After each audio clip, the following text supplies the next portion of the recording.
Alicia Keys was a surprise guest last night at the Super Bowl, and I love her. I love the song she performed, but a lot of you seem curious about the vocal cracking that we noticed.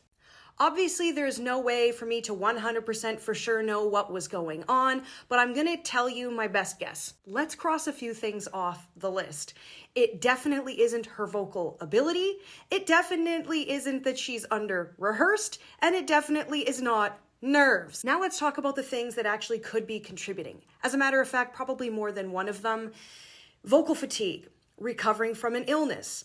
If you're going to play at the Super Bowl, do you think you're going to cancel it because you had the sniffles last week? Probably not. Everybody gets colds and flus, but in the life of a singer, it rocks our world pretty hard. The delicate tissues become swollen, and then the more we talk or sing, kind of like the cycle continues.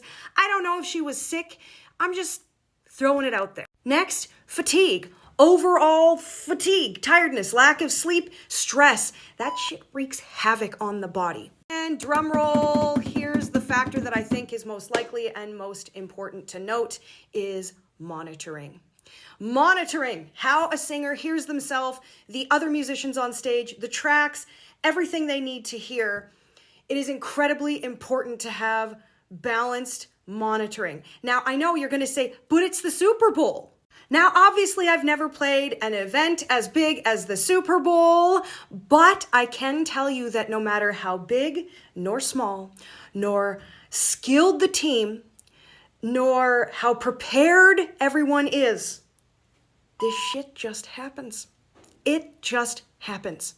Whether it's a technical issue or somebody flicked the wrong knob or something happened with her pack or her thing, I don't know. As a singer, if you can't hear yourself properly, the tendency is to push, to get louder, not necessarily for the people to hear you because you know there's a microphone, but for you to hear you. Because if you can't hear you, you don't know what the hell you're doing. You don't know you can go by feel. Obviously, that song's very familiar to her. She knows it very well, but it doesn't matter. The human urge, it's like fight or flight. You need to hear yourself, so you push. And what happens when you push? Everything gets strained. Ultimately, we'll never know. Unless she makes a statement, and even if she does, who knows what the hell she'll say. Because these things are annoying. They're annoying for singers. We're the only musician whose instrument is made of flesh and blood. Perhaps I don't have to say it, but I'm gonna say it anyway. What the issue was most certainly not was her ability as a vocalist. It's just not. It's not a thing. It's something that was out of her control.